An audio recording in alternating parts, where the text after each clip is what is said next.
अस्सलाम वालेकुम students, this is sir Yasir. हम पढ़ रहे हैं problem number 6.5 material costing. BCom part 2 cost accounting का टॉपिक है ये मटेरियल कॉस्टिंग। इसकी पेटी वाला बुक की प्रॉब्लम नंबर 5 कर रहे हैं। The W company manufactures bicycle rim and an order of for 1200 rims to be sold at 200 was sent through the factory. The cost elements per rim were as follows. Material 32 रुपए का है, labour आपका 42 का है, FH आपका 22 रुपए का है। ये आपका लग रहा है 1200 रिम की तरफ। तो भाई रिक्वायर्ड क्या है, नेसेसरी जनरेटरी बनानी है। फिर पुटिंग 1200 रिम इनटू प्रोसेस, यानी रिम प्रोसेस में डालना है, उसकी एंट्री बनेगी। यानी तीनों के आपके work in process debit, material accrued, payroll, FH applied, credit जाएंगे। अब रेट कितना है, 32 का मटेरियल है, 42 का लेबर है, 22 का एफएच है। तो मल्टीप्लाई क्या आ जाएगा, 1200 लेबर 32, 38,400, 1200 इंटू 42, 50,400, 1200 इंटू 22, 26,400। तीनों वर्क इन प्रोसेस जाएंगे डेबिट, मटेरियल एक्रूड, पेरोल और एफएच अप्लाइड क्रेडिट हो जाएगा। ये बन गई पहली एंट्री। उसके बाद कह रहा है on completion of the order it was found that 100 RIMS were imperfect but could be sold out at a price of ₹48 each. मतलब से बेचने की बात कर रहा है, मतलब इतने खराब हो गए कि उन्होंने अपने स्टैंडर्ड के मुताबिक समझे ही नहीं।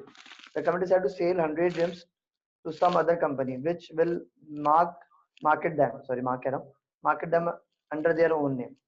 यानी इतने खराब हो गए कि उन्हें वो स्पॉइल लगे, बेकार लगे, डिफेक्टिव नहीं थी, स्पॉइल वाला केस है। तो उन्होंने कहा कि वो अपने नाम से बेचेंगे। ठीक है ना जी। तो स्पॉइल की वर्किंग करते हैं पहले कि 100 रिम जो है वो खराब हो गए और मार्केट में 48 रुपए के हिसाब से बिक रहे हैं। ठीक है ना। अब पहले 100 रिम की हमारी कॉस्ट निकालेंगे, क्या पड़ रहे हैं हमें, वो वर्किंग करते हैं इसकी। तो 100 रिम में मटेरियल 32 का है, लेबर 42 का है, एफएच 22 का है। मल्टीप्लाई करा, कॉस्ट आ गई, ऐड करा, कितना बना 9600। यानी 100 रिम की कॉस्ट बन रही 9600 और मार्केट में बिक रहे कितने 42 के हिसाब से। यानी 42 multiply by 4000, sorry 42 multiply by 48 multiply by 100, कितना आ गया 4800 अमाउंट बना और कॉस्ट थी मेरी 9600। मुझे एक चीज पड़ी 9600 की और अब वो बिक रही है 4800 की, स्पॉइल होने की वजह से। तो मेरा 50% का क्या हो रहा है, लॉस हो रहा है, 50% अमाउंट रिकवर हो रहा है। ठीक है, हर चीज का। तो अब जो मटेरियल लगा हुआ है ऊपर 3200 का मटेरियल है, यहाँ यूनिट्स गिवन थे और रेट गिवन था, उसके थ्रू हमने कॉस्ट निकाल ली थी 100 यूनिट की। और उस जो कॉस्ट है उसका 50% रिकवर हो रहा है। यानी 3200 मटेरियल था, 50% 1600 रिकवर हो रहा है। लेबर 4200 था, उसका 50% 2100 रिकवर हो रहा है। एफएच 2200 था, उसका 50% रिकवर हो रहा है, 1100 बना। ऐड करा तीनों को तो total recovery of 100 square units बन रही है 4800।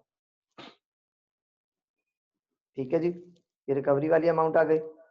इससे एंट्री बनेगी दूसरी आपकी, यानी स्पॉइल्ड गुड्स डेबिट 100/48। जो रिकवरी अमाउंट है सर उससे बनाएंगे क्योंकि जॉब चार्ज हो रही है। यहाँ लिखा हुआ है placing spoiled in the inventory all necessary entry to record the following losses charge to the job.